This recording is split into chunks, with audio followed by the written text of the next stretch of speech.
ಶಾಂತಿ. ಮಧುರಾತಿ ಮಧುರ ಶಿವ ಪರಮಾತ್ಮ ತಂದೆಯ ಮಧುರ ಮಹಾವಾಕ್ಯವನ್ನು ಕೇಳೋಣ. ಇಂದಿನ ಮುರಳಿಯ ದಿನಾಂಕವಾಗಿದೆ 10/3/2026. ಪ್ರಾತಃ ಮುರಳಿ ಬಾಪ್ತಾದ ಮಧುಬನ್. ಮಧುರ ಮಕ್ಕಳೇ, ದೇಹಾಭಿಮಾನವು ಎಲ್ಲದಕ್ಕಿಂತ ದೊಡ್ಡ ಕಾಯಿಲೆಯಾಗಿದೆ. ಇದರಿಂದಲೇ ಅವನತಿಯಾಗಿದೆ. ಆದ್ದರಿಂದ ಈಗ ದೇಹಿ ಅಭಿಮಾನಿಯಾಗಿ. ಪ್ರಶ್ನೆಯಾಗಿದೆ, ನೀವು ಮಕ್ಕಳ ಕರ್ಮಾತೀತ ಸ್ಥಿತಿಯು ಯಾವಾಗ ಆಗುವುದು? ಉತ್ತರ, ಯಾವಾಗ ಯೋಗ ಬಲದಿಂದ ಕರ್ಮ ಭೋಗದ ಮೇಲೆ ವಿಜಯವನ್ನು ಪ್ರಾಪ್ತಿ ಮಾಡಿಕೊಳ್ಳುತ್ತೀರೋ, ಸಂಪೂರ್ಣ ದೇಹಿ ಅಭಿಮಾನಿಗಳು ಆಗುತ್ತೀರೋ, ಆಗ ನಿಮ್ಮದು ಕರ್ಮಾತೀತ ಸ್ಥಿತಿಯಾಗುವುದು. ಈ ದೇಹಾಭಿಮಾನದ ರೋಗವೇ ಎಲ್ಲದಕ್ಕಿಂತ ದೊಡ್ಡದಾಗಿದೆ. ಇದರಿಂದಲೇ ಪ್ರಪಂಚವು ಪತಿತವಾಗಿದೆ. ನೀವೀಗ ಆತ್ಮಾಭಿಮಾನಿಗಳಾಗಿ, ಆಗ ಆ ಖುಷಿ, ಆ ನಶೆಯೂ ಇರುವುದು. ಚಲನೆಯೂ ಸುಧಾರಣೆಯಾಗುವುದು. ಗೀತೆಯಾಗಿದೆ, ರಾತ್ರಿಯ ಪ್ರಯಾಣಿಕನೇ ಸುಸ್ತಾಗಬೇಡ. ಓಂ ಶಾಂತಿ. ಪ್ರಯಾಣಿಕನ ಅರ್ಥವನ್ನು ಮಕ್ಕಳು ಕೇಳಿದಿರಿ. ನೀವು ಬ್ರಹ್ಮ ಮುಖ ವಂಶಾವಳಿ ಬ್ರಾಹ್ಮಣರ ವಿನಃ ಮತ್ಯಾರೂ ತಿಳಿಸಲು ಸಾಧ್ಯವಿಲ್ಲ. ನೀವು ಯಾರು ದೇವಿ ದೇವತೆಗಳಾಗಿದ್ದೀರೋ ವಾಸ್ತವದಲ್ಲಿ ಮನುಷ್ಯರೇ ಆಗಿದ್ದೀರಿ. ಆದರೆ ನಿಮ್ಮ ಗುಣಗಳು ಬಹಳ ಒಳ್ಳೆಯದಾಗಿತ್ತು. ನೀವು ಸರ್ವಗುಣ ಸಂಪನ್ನರು, 16 ಕಲಾ ಸಂಪೂರ್ಣರಾಗಿದ್ದೀರಿ. ನೀವು ವಿಶ್ವದ ಮಾಲೀಕರಾಗಿದ್ದೀರಿ. ವಜ್ರದಿಂದ ಕವಡೆಯ ತರಹ ಹೇಗಾದಿರಿ ಎಂಬುದನ್ನು ಯಾವ ಮನುಷ್ಯರೂ ತಿಳಿದುಕೊಂಡಿಲ್ಲ. ನೀವು ಸಹ ನಂಬರ್ ವಾರ್ ಪುರುಷಾರ್ಥದನುಸಾರ ಪರಿವರ್ತನೆಯಾಗಿದ್ದೀರಿ. ನೀವಿನ್ನೂ ದೇವತೆಗಳಾಗಿಲ್ಲ, ಬದಲಾಗುತ್ತಿದ್ದೀರಿ. ಕೆಲವರು ಸ್ವಲ್ಪ ಬದಲಾಗಿದ್ದಾರೆ, ಕೆಲವರು 5%, ಇನ್ನು ಕೆಲವರು 10%. ಹೀಗೆ ಗುಣಗಳು ಬದಲಾಗುತ್ತಾ ಹೋಗುತ್ತವೆ. ಭಾರತವೇ ಸ್ವರ್ಗವಾಗಿತ್ತು ಎಂಬುದು ಪ್ರಪಂಚದವರಿಗೆ ಗೊತ್ತಿಲ್ಲ. ಇದನ್ನು ಹೇಳುತ್ತಾರೆ. ಕ್ರಿಸ್ತನಿಗೆ 3000 ವರ್ಷಗಳ ಮೊದಲು ಭಾರತದಲ್ಲಿ ದೇವಿ ದೇವತೆಗಳಿದ್ದರು. ಅವರಲ್ಲಿ ಇಂತಹ ಗುಣಗಳಿತ್ತು. ಆ ಕಾರಣದಿಂದ ಅವರಿಗೆ ಭಗವಾನ್ ಭಗವತಿ ಎಂದು ಹೇಳುತ್ತಿದ್ದರು. ಈಗಂತೂ ಆ ಗುಣಗಳಿಲ್ಲ. ಯಾವ ಭಾರತವು ಇಷ್ಟು ಸಾಹುಕಾರನಾಗಿತ್ತೋ, ಹೇಗೆ ಅದರ ಅವನತಿಯಾಯಿತು ಎಂಬುದು ಮನುಷ್ಯರಿಗೆ ಅರ್ಥವೇ ಆಗುವುದಿಲ್ಲ. ಅದನ್ನು ಸಹ ತಂದೆಯೇ ತಿಳಿಸುತ್ತಾರೆ. ನಿಮ್ಮಲ್ಲಿ ಯಾರ ಚಲನೆಯು ಸುಧಾರಣೆಯಾಗಿದೆಯೋ ಅವರು ಸಹ ತಿಳಿಸುತ್ತೀರಿ. ತಂದೆಯು ಹೇಳುತ್ತಾರೆ, ಮಕ್ಕಳೇ, ನೀವು ದೇವಿ ದೇವತೆಗಳಾಗಿದ್ದೀರಿ, ಆತ್ಮಾಭಿಮಾನಿಯಾಗಿದ್ದೀರಿ. ನಂತರ ರಾವಣ ರಾಜ್ಯವು ಆರಂಭವಾಯಿತು. ಆಗಿನಿಂದ ದೇಹಾಭಿಮಾನಿಗಳಾಗಿ ಬಿಟ್ಟಿದ್ದೀರಿ. ಈ ದೇಹಾಭಿಮಾನದ ಎಲ್ಲದಕ್ಕಿಂತ ದೊಡ್ಡ ಕಾಯಿಲೆಯು ನಿಮಗೆ ಅಂಟಿದೆ. ಸತ್ಯಯುಗದಲ್ಲಿ ನೀವು ಆತ್ಮಾಭಿಮಾನಿಗಳು ಆಗಿದ್ದೀರಿ. ಬಹಳ ಸುಖಿಯಾಗಿದ್ದೀರಿ. ಯಾರು ನಿಮ್ಮನ್ನು ಈ ರೀತಿ ಮಾಡಿದರು ಎಂಬುದು ಯಾರಿಗೂ ಗೊತ್ತಿಲ್ಲ.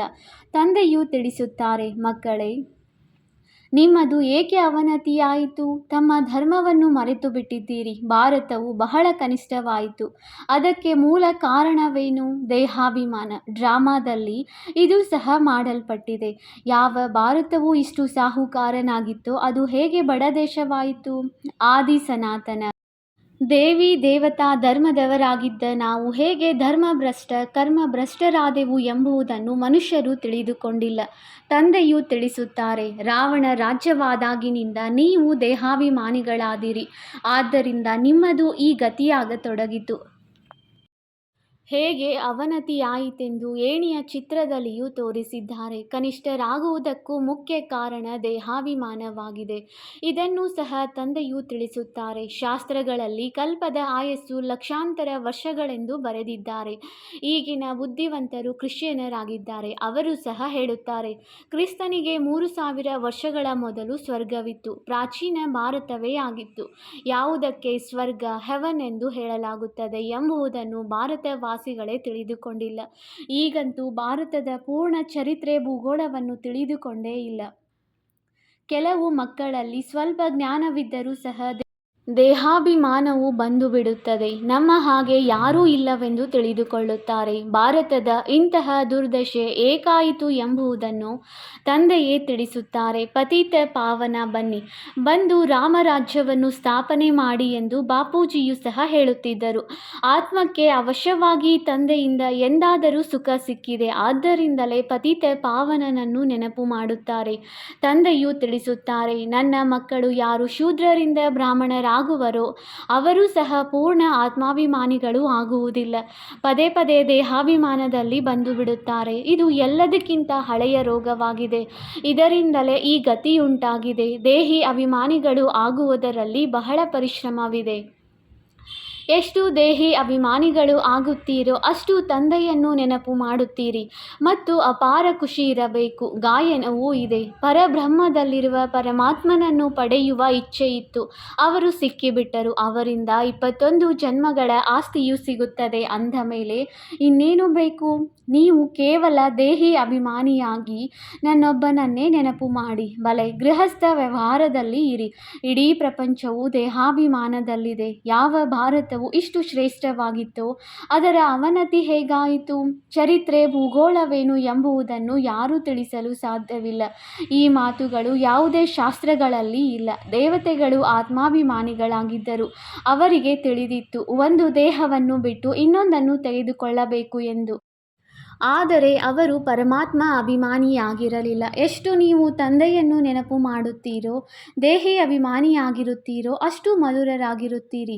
ದೇಹಾಭಿಮಾನವು ಬಂದಾಗಲೇ ಹೊಡೆದಾಡುವುದು, ಜಗಳವಾಡುವುದು, ಕೋತಿಯ ಗುಣಗಳು ಬಂದು ಬಿಡುತ್ತವೆ. ಇದನ್ನು ತಂದೆಯು ತಿಳಿಸುತ್ತಾರೆ. ಈ ಬ್ರಹ್ಮ ತಂದೆಯು ತಿಳಿದುಕೊಳ್ಳುತ್ತಿದ್ದಾರೆ. ಮಕ್ಕಳು ದೇಹಾಭಿಮಾನದಲ್ಲಿ ಬಂದು ಶಿವ ತಂದೆಯನ್ನು ಮರೆತು ಹೋಗುತ್ತಾರೆ. ಒಳ್ಳೊಳ್ಳೆಯ ಮಕ್ಕಳು ದೇಹಾಭಿಮಾನದಲ್ಲಿ ಇರುತ್ತಾರೆ. ದೇಹಿ ಅಭಿಮಾನಿಗಳಾಗುವುದೇ ಇಲ್ಲ. ನೀವು ಯಾರಿಗೆ ಬೇಕಾದರೂ ಈ ಬೇಹದ್ದಿನ ಚರಿತ್ರೆ ಭೂಗೋಳವನ್ನು ತಿಳಿಸಬಲ್ಲಿರಿ. ಅವಶ್ಯವಾಗಿ ಸೂರ್ಯವಂಶಿ ಚಂದ್ರವಂಶಿ ರಾಜಧಾನಿ ಇತ್ತು. ಡ್ರಾಮಾದ ಬಗ್ಗೆ ಯಾರಿಗೂ ತಿಳಿದಿಲ್ಲ. ಯಾವ ಭಾರತವು ಇಷ್ಟೊಂದು ಕೆಳಗಿಳಿಯಿತೋ, ಅವನತಿಯಾಯಿತೋ ಅದಕ್ಕೆ ಮೂಲವು ದೇಹಾಭಿಮಾನವಾಗಿದೆ. ಮಕ್ಕಳಲ್ಲಿಯೂ ದೇಹಾಭಿಮಾನ ಬಂದು ಬಿಡುತ್ತದೆ. ನಮಗೆ ಯಾರು ಆದೇಶ ನೀಡುತ್ತಾರೆ ಎಂಬುದು ಸಹ ತಿಳಿದುಕೊಳ್ಳುವುದಿಲ್ಲ. ಯಾವಾಗಲೂ ಶಿವ ತಂದೆಯು ಹೇಳುತ್ತಾರೆಂದೇ ತಿಳಿಯಿರಿ. ಶಿವ ತಂದೆಯನ್ನು ನೆನಪು ಮಾಡದೇ ಇರುವುದರಿಂದಲೇ ದೇಹಾಭಿಮಾನದಲ್ಲಿ ಬಂದು ಬಿಡುತ್ತಾರೆ. ಇಡೀ ಪ್ರಪಂಚವು ದೇಹಾಭಿಮಾನಿಯಾಗಿ ಬಿಟ್ಟಿದೆ. ಆದ್ದರಿಂದ ತಂದೆಯು ತಿಳಿಸುತ್ತಾರೆ, ಮಕ್ಕಳೇ, ನನ್ನೊಬ್ಬನನ್ನೇ ನೆನಪು ಮಾಡಿ ತಮ್ಮನ್ನು ಆತ್ಮನೆಂದು ತಿಳಿಯಿರಿ. ಆತ್ಮವು ಈ ದೇಹದ ಮೂಲಕ ಕೇಳಿಸಿಕೊಳ್ಳುತ್ತದೆ, ಪಾತ್ರವನ್ನು ಅಭಿನಯಿಸುತ್ತದೆ. ತಂದೆಯು ಎಷ್ಟು ಚೆನ್ನಾಗಿ ತಿಳಿಸುತ್ತಾರೆ. ಬಲೆ, ಭಾಷಣವನ್ನಂತೂ ಬಹಳ ಚೆನ್ನಾಗಿ ಮಾಡಿಬಿಡುತ್ತಾರೆ. ಆದರೆ ಚಲನೆಯೂ ಸಹ ಚೆನ್ನಾಗಿರಬೇಕಲ್ಲವೇ? ದೇಹಾಭಿಮಾನ ಇರುವ ಕಾರಣ ಅನುತ್ತೀರ್ಣರಾಗಿ ಬಿಡುತ್ತಾರೆ. ಆ ಖುಷಿ ಅಥವಾ ನಶೆ ಇರುವುದಿಲ್ಲ. ಮತ್ತೆ ಅವರಿಂದ ದೊಡ್ಡ ವಿಕರ್ಮಗಳು ಆಗುತ್ತವೆ. ಯಾವ ಕಾರಣ? ಬಹಳ ದೊಡ್ಡ ಶಿಕ್ಷೆಗೆ ಭಾಗಿಗಳಾಗಿ ಬಿಡುತ್ತಾರೆ. ದೇಹಾಭಿಮಾನಿಗಳು ಆಗುವುದರಿಂದ ಬಹಳ ನಷ್ಟ ಹೊಂದುತ್ತಾರೆ. ಬಹಳ ಶಿಕ್ಷೆಯನ್ನು ಅನುಭವಿಸಬೇಕಾಗುತ್ತದೆ. ತಂದೆಯು ತಿಳಿಸುತ್ತಾರೆ, ಇದು ಈಶ್ವರಿಯ ಸರ್ಕಾರವಲ್ಲವೇ? ಪರಮಾತ್ಮನಾದ ನನ್ನ ಸರ್ಕಾರದ ಬಲಭುಜವು ಧರ್ಮರಾಜನದ್ದಾಗಿದ್ದಾರೆ. ನೀವು ಒಳ್ಳೆಯ ಕರ್ಮ ಮಾಡುತ್ತೀರೆಂದರೆ ಅದಕ್ಕೆ ಒಳ್ಳೆಯ ಫಲ ಸಿಗುತ್ತದೆ. ಕೆಟ್ಟ ಕರ್ಮ ಮಾಡಿದರೆ ಅದರ ಶಿಕ್ಷೆಯನ್ನು ಅನುಭವಿಸುತ್ತೀರಿ. ಎಲ್ಲರೂ ಗರ್ಭ ಜೈಲಿನಲ್ಲಿಯೂ ಶಿಕ್ಷೆಗಳನ್ನು ಅನುಭವಿಸುತ್ತಾರೆ. ಅದರ ಮೇಲೆ ಒಂದು ಕಥೆಯೂ ಇದೆ. ಇವೆಲ್ಲ ಮಾತುಗಳು ಈ ಸಮಯದ್ದಾಗಿದೆ. ಮಹಿಮೆಯೂ ಸಹ ಒಬ್ಬ ತಂದೆಯದಾಗಿದೆ. ಮತ್ಯಾರಿಗೂ ಮಹಿಮೆ ಇಲ್ಲ. ಆದ್ದರಿಂದ ಬರೆಯಲಾಗುತ್ತದೆ, ತ್ರಿಮೂರ್ತಿ ಶಿವ ಜಯಂತಿಯು ವಜ್ರ ಸಮಾನವಾಗಿ ಉಳಿದೆಲ್ಲವೂ ಕವಡೆಯ ಸಮಾನವಾಗಿದೆ. ಶಿವ ತಂದೆಯ ವಿನಃ ಮತ್ಯಾರೂ ಪಾವನರನ್ನಾಗಿ ಮಾಡಲು ಸಾಧ್ಯವಿಲ್ಲ. ಪಾವನರಾಗುತ್ತೀರಿ. ಮತ್ತೆ ರಾವಣನು ಪತಿತರನ್ನಾಗಿ ಮಾಡುತ್ತಾನೆ. ಆ ಕಾರಣದಿಂದ ಎಲ್ಲರೂ ದೇಹಾಭಿಮಾನಿಗಳಾಗಿ ಬಿಟ್ಟಿದ್ದಾರೆ. ನೀವೀಗ ದೇಹಿ ಅಭಿಮಾನಿಗಳಾಗುತ್ತೀರಿ. ಈ ದೇಹಿ ಅಭಿಮಾನಿ ಸ್ಥಿತಿಯು 21 ಜನ್ಮಗಳವರೆಗೆ ನಡೆಯುತ್ತದೆ. ಆದ್ದರಿಂದ ಒಬ್ಬ ತಂದೆಯದು ಬಲಿಹಾರಿ ಎಂದು ಗಾಯನವಿದೆ.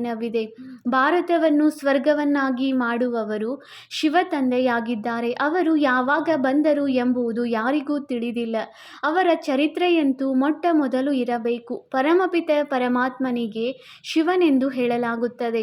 ನೀವು ತಿಳಿದುಕೊಂಡಿದ್ದೀರಿ, ದೇಹಾಭಿಮಾನದ ಕಾರಣವೇ ಅವನತಿಯಾಗುತ್ತದೆ. ಈ ರೀತಿಯಾದಾಗಲೇ ಮತ್ತೆ ಉನ್ನತಿಯಲ್ಲಿ ಕರೆದುಕೊಂಡು ಹೋಗಲು ತಂದೆಯು ಬಂದಿದ್ದಾರೆ. ಉತ್ಥಾನ ಮತ್ತು ಪತನ, ದಿನ ಮತ್ತು ರಾತ್ರಿ, ಜ್ಞಾನ ಸೂರ್ಯ ಪ್ರಕಟ, ಅಜ್ಞಾನ ಅಂಧಕಾರ ವಿನಾಶ. ಎಲ್ಲದಕ್ಕಿಂತ ಹೆಚ್ಚು ಅಜ್ಞಾನವು ಈ ದೇಹಾಭಿಮಾನವಾಗಿದೆ. ಆತ್ಮದ ಬಗ್ಗೆ ಯಾರಿಗೂ ಗೊತ್ತಿಲ್ಲ. ಆತ್ಮವೇ ಪರಮಾತ್ಮನೆಂದು ಹೇಳಿಬಿಡುತ್ತಾರೆ. ಅಂದಾಗ ಎಷ್ಟು ಪಾಪಾತ್ಮರಾಗಿ ಬಿಟ್ಟಿದ್ದಾರೆ. ಆದ್ದರಿಂದಲೇ ಪತನವಾಗಿದೆ.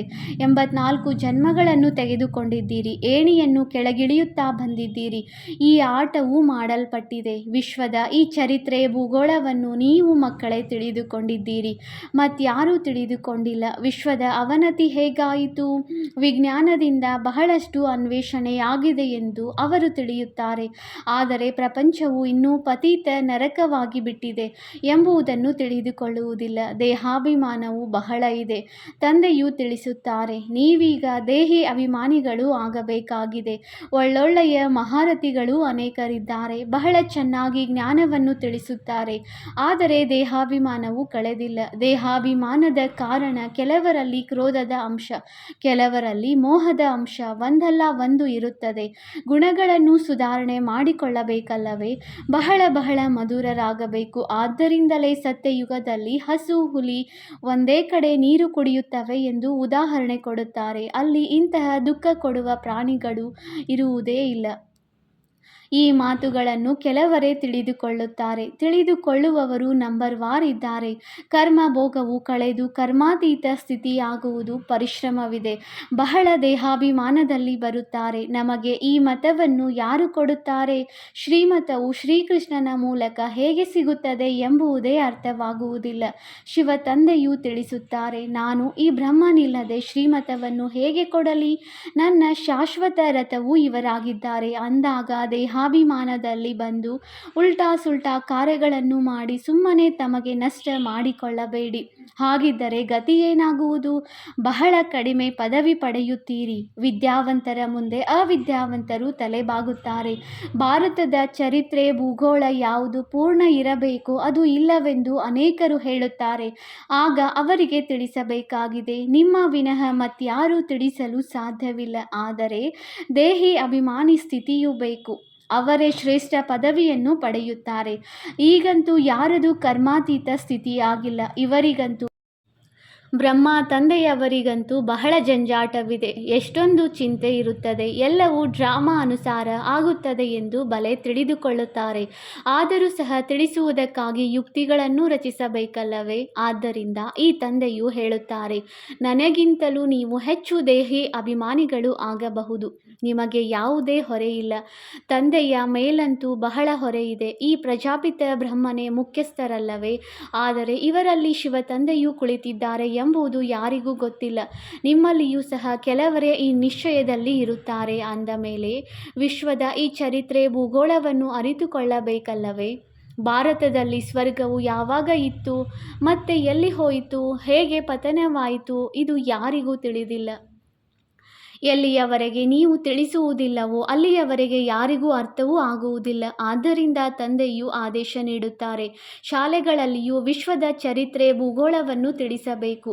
ಅವನತಿಯನ್ನು ಕುರಿತು ಭಾಷಣ ಮಾಡಬೇಕು. ಭಾರತವು ವಜ್ರ ಸಮಾನವಾಗಿತ್ತು, ಅದು ಹೇಗೆ ಕವಡೆಯಂತೆಯಾಯಿತು, ಎಷ್ಟು ವರ್ಷಗಳು ಹಿಡಿಸಿತು ಎಂಬುದನ್ನು ನಾವು ತಿಳಿಸುತ್ತೇವೆ. ಹೀಗೆ ಭಿತ್ತಿ ಪತ್ರಗಳನ್ನು ವಿಮಾನಗಳಿಂದ ನೀವು ಹಾಕಿಸಬಹುದು. ತಿಳಿಸುವವರು ಬಹಳ ಬುದ್ಧಿವಂತರು ಇರಬೇಕು. ಸರ್ಕಾರವು ಒಪ್ಪಿದರೆ ಸರ್ಕಾರದ ದೆಹಲಿಯಲ್ಲಿರುವ ವಿಜ್ಞಾನ ಭವನದಲ್ಲಿ ಎಲ್ಲರಿಗೆ ನಿಮಂತ್ರಣ ನೀಡಿ ಕರೆಸಬೇಕು. ಅದು ಪತ್ರಿಕೆಗಳಲ್ಲಿಯೂ ಬರಲಿ. ಎಲ್ಲರಿಗೆ ಕಾರ್ಡುಗಳನ್ನು ಕಳುಹಿಸಿ. ನಾವು ತಮಗೆ ಇಡೀ ವಿಶ್ವದ ಚರಿತ್ರೆ ಭೂಗೋಳವನ್ನು ಆದಿಯಿಂದ ಅಂತ್ಯದವರೆಗೆ ತಿಳಿಸುತ್ತೇವೆ.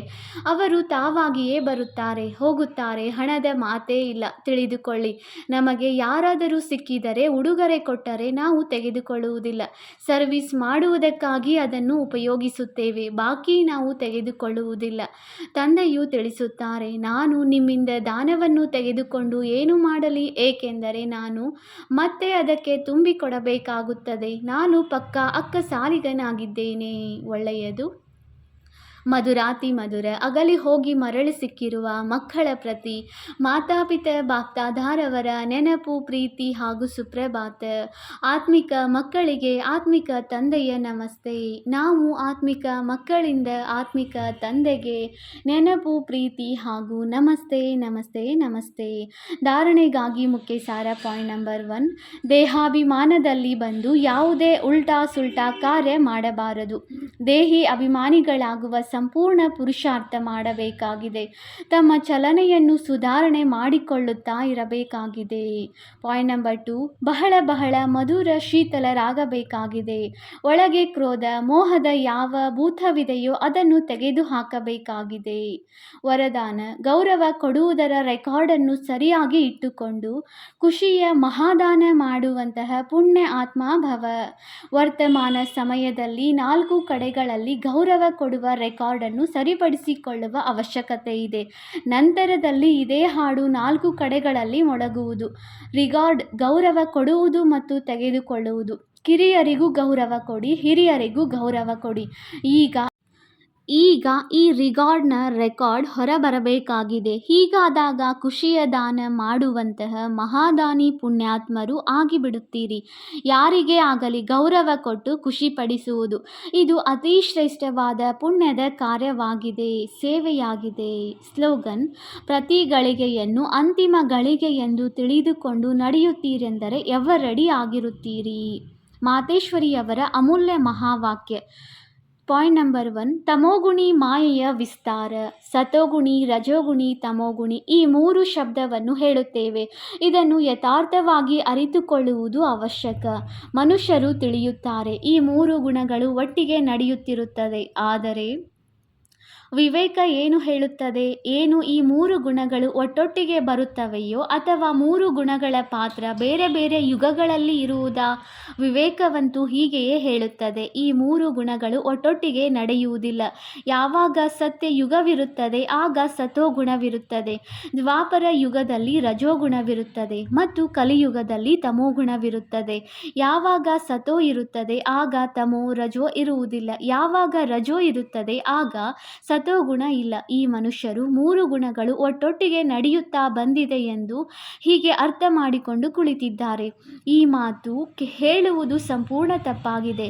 ಅವರು ತಿಳಿಯುತ್ತಾರೆ, ಯಾವಾಗ ಮನುಷ್ಯ ಸತ್ಯ ಹೇಳುತ್ತಾನೆ, ಪಾಪ ಕರ್ಮ ಮಾಡಲ್ಲ, ಆಗ ಅವನು ಸತೋಗುಣಿಯಾಗುತ್ತಾನೆ. ಆದರೆ ವಿವೇಕ ಹೇಳುತ್ತದೆ, ಯಾವಾಗ ನಾವು ಸತೋಗುಣ ಎಂದು ಹೇಳುತ್ತೇವೆ ಅಂದಾಗ ಇದರ ಅರ್ಥ ಆಗಿದೆ ಸಂಪೂರ್ಣ ಸುಖ. ಅಂದಾಗ ಇಡೀ ಸೃಷ್ಟಿ ಸತೋಗುಣಿಯಾಗಿರುತ್ತದೆ. ಉಳಿದಂತೆ ಹೀಗೆ ಹೇಳಲಾಗುವುದಿಲ್ಲ. ಯಾರು ಸತ್ಯ ಹೇಳುತ್ತಾರೆ ಅವರು ಸತೋಗುಣಿ ಮತ್ತು ಯಾರು ಸುಳ್ಳನ್ನು ಹೇಳುತ್ತಾರೆ ಅವರು ಕಲಿಯುಗಿ ತಮೋಗುಣಿಯಾಗಿದ್ದಾರೆ. ಪ್ರಪಂಚ ಹೀಗೆ ನಡೆಯುತ್ತಾ ಬಂದಿದೆ. ಈಗ ಯಾವಾಗ ನಾವು ಸತ್ಯಯುಗ ಎಂದು ಹೇಳುತ್ತೇವೆ ಆಗ ಇದರ ಅರ್ಥವಾಗಿದೆ ಇಡೀ ಸೃಷ್ಟಿಯಲ್ಲಿ ಸತೋಗುಣ ಸತೋಪ್ರಧಾನ ಇರಬೇಕು. ಹಿಂದೆ ಒಂದು ಸಮಯದಲ್ಲಿ ಹೀಗೆ ಸತ್ಯಯುಗ ಇತ್ತು, ಅಲ್ಲಿ ಇಡೀ ಸಂಸಾರ ಸತೋಗುಣಿಯಾಗಿತ್ತು. ಈಗ ಆ ಸತ್ಯಯುಗ ಇಲ್ಲ, ಈಗಂತೂ ಕಲಿಯುಗಿ ಪ್ರಪಂಚವಿದೆ. ಇಡೀ ಸೃಷ್ಟಿಯ ಮೇಲೆ ತಮೋ ಪ್ರಧಾನತೆಯ ರಾಜ್ಯವಿದೆ. ಈ ತಮೋಗುಣಿ ಸಮಯದಲ್ಲಿ ಮತ್ತೆ ಸತೋಗುಣಿ ಎಲ್ಲಿಂದ ಬಂತು? ಈಗ ಘೋರ ಅಂಧಕಾರವಿದೆ. ಯಾವುದಕ್ಕೆ ಬ್ರಹ್ಮನ ರಾತ್ರಿ ಎಂದು ಹೇಳಲಾಗುವುದು? ಬ್ರಹ್ಮನ ಹಗಲಾಗಿದೆ ಸತ್ಯಯುಗ, ಬ್ರಹ್ಮನ ರಾತ್ರಿ ಕಲಿಯುಗವಾಗಿದೆ. ಆದ್ದರಿಂದ ಎರಡನ್ನು ಸೇರಿಸಲು ಸಾಧ್ಯವಿಲ್ಲ. ಪಾಯಿಂಟ್ ನಂಬರ್ 2, ಕಲಿಯುಗಿ ಅಸಾರ ಸಂಸಾರದಿಂದ ಸತ್ಯಯುಗಿ ಸಾರಯುಕ್ತ ಪ್ರಪಂಚಕ್ಕೆ ಕರೆದೊಯ್ಯುವುದು ಒಬ್ಬ ಪರಮಾತ್ಮನದೇ ಕರ್ತವ್ಯವಾಗಿದೆ. ಅಸಾರದಿಂದ ಸಾರಯುಕ್ತ ಪ್ರಪಂಚಕ್ಕೆ ಕರೆದೊಯ್ಯುವುದು ಒಬ್ಬ ಪರಮಾತ್ಮನದೇ ಕರ್ತವ್ಯವಾಗಿದೆ. ಈ ಕಲಿಯುಗಿ ಸಂಸಾರವನ್ನು ನಿಸ್ಸಾರ ಅಸಾರ ಸಂಸಾರವೆಂದು ಏಕೆ ಹೇಳುತ್ತಾರೆ? ಏಕೆಂದರೆ ಈ ಪ್ರಪಂಚದಲ್ಲಿ ಯಾವುದೇ ಸಾರವಿಲ್ಲ, ಅಂದರೆ ಯಾವುದೇ ವಸ್ತುವಿನಲ್ಲಿ ಆಸಕ್ತಿ ಉಳಿದಿಲ್ಲ, ಅರ್ಥಾತ್ ಸುಖ ಶಾಂತಿ ಪವಿತ್ರತೆ ಇಲ್ಲ. ಯಾವುದು ಇದೇ ಸೃಷ್ಟಿಯಲ್ಲಿ ಒಂದು ಸಮಯದಲ್ಲಿ ಸುಖ ಶಾಂತಿ ಪವಿತ್ರತೆ ಇತ್ತು, ಈಗ ಆ ಶಕ್ತಿ ಇಲ್ಲ. ಏಕೆಂದರೆ ಆ ಸೃಷ್ಟಿಯಲ್ಲಿ 5 ಭೂತಗಳ ಪ್ರವೇಶತೆಯಾಗಿದೆ. ಇದರಿಂದಲೇ ಈ ಸೃಷ್ಟಿಯನ್ನು ಭಯದ ಸಾಗರ ಅಥವಾ ಕರ್ಮ ಬಂಧನದ ಸಾಗರ ಎಂದು ಹೇಳುತ್ತಾರೆ. ಇದರಿಂದಲೇ ಮನುಷ್ಯ ದುಃಖಿಯಾಗಿ ಪರಮಾತ್ಮನನ್ನು ಕರೆಯುತ್ತಿದ್ದಾನೆ. ಪರಮಾತ್ಮ ನಮ್ಮನ್ನು ಭವಸಾಗರದಿಂದ ಪಾರು ಮಾಡಿ ಎಂದು ಇದರಿಂದ ಸಿದ್ಧವಾಗುತ್ತದೆ. ಖಂಡಿತ ಯಾವುದೋ ಅಭಯ ಅರ್ಥಾತ್ ನಿರ್ಭಯತೆಯ ಜಗತ್ತು ಇದೆ, ಯಾವುದರಲ್ಲಿ ಹೋಗಲು ಇಚ್ಛೆ ಪಡುತ್ತಾರೆ. ಆದ್ದರಿಂದ ಈ ಸಂಸಾರವನ್ನು ಪಾಪದ ಸಾಗರ ಎಂದು ಹೇಳುತ್ತಾರೆ. ಅದರಿಂದ ಪಾರು ಮಾಡಿ ಪುಣ್ಯ ಆತ್ಮಗಳ ಪ್ರಪಂಚಕ್ಕೆ ಹೋಗಲು ಇಚ್ಛೆ ಪಡುತ್ತಾರೆ. ಅಂದಾಗ 2 ಪ್ರಪಂಚಗಳಿವೆ. ಒಂದು ಸತ್ಯಯುಗಿ ಸಾರಯುಕ್ತ ಪ್ರಪಂಚ, ಎರಡನೆಯದಾಗಿದೆ ಕಲಿಯುಗಿ ನಿಸ್ಸಾರ ಅಸಾರ ಪ್ರಪಂಚ. 2 ಪ್ರಪಂಚಗಳು ಇದೇ ಸೃಷ್ಟಿಯಲ್ಲಿ ಇರುತ್ತದೆ. ಈಗ ಪರಮಾತ್ಮ ಆ ಸಾರಯುಕ್ತ ಪ್ರಪಂಚದ ಸ್ಥಾಪನೆ ಮಾಡುತ್ತಿದ್ದಾರೆ. ಒಳ್ಳೆಯದು. ಓಂ ಶಾಂತಿ. ಅವ್ಯಕ್ತ ಸೂಚನೆ: ನಿಶ್ಚಯದ ಫೌಂಡೇಶನ್ ತಳಪಾಯವನ್ನು ಬಲಗೊಳಿಸಿ ಸದಾ ನಿರ್ಭಯ ಮತ್ತು ನಿಶ್ಚಿಂತರಾಗಿರಿ. ಹೇಗೆ ಜ್ಞಾನದ ವಿಷಯವಾಗಿದೆ ಹಾಗೆಯೇ ಸೇವೆಯದ್ದು ವಿಷಯವಿದೆ. ಯಾರು ಇದರಲ್ಲಿ ನಂಬಿಕಸ್ಥರಾಗಿದ್ದಾರೆ ಅವರೇ ನಂಬರ್ ತೆಗೆದುಕೊಳ್ಳಬಹುದು. ಬೆಳಗ್ಗೆಯಿಂದ ರಾತ್ರಿಯವರೆಗೆ ತಮ್ಮ ಕಾರ್ಯಕ್ರಮಗಳನ್ನು ನಿಗದಿಗೊಳಿಸಿ ಪ್ರತಿನಿತ್ಯದ ಡೈರಿ ಮಾಡಿ, ಏಕೆಂದರೆ ಜವಾಬ್ದಾರಿಯುಳ್ಳ ಆತ್ಮರಾಗಿದ್ದೀರಿ, ನಿಯಮದ ಆತ್ಮಗಳಲ್ಲ. ವಿಶ್ವ ಕಲ್ಯಾಣಕಾರಿ ಆತ್ಮರಾಗಿದ್ದೀರಿ. ಯಾರು ಎಷ್ಟು ದೊಡ್ಡ ಆತ್ಮರಿದ್ದಾರೆ ಅವರದು ದಿನಚರ್ಯೆ ಸೆಟ್ ಆಗಿರುತ್ತದೆ. ಓಂ ಶಾಂತಿ.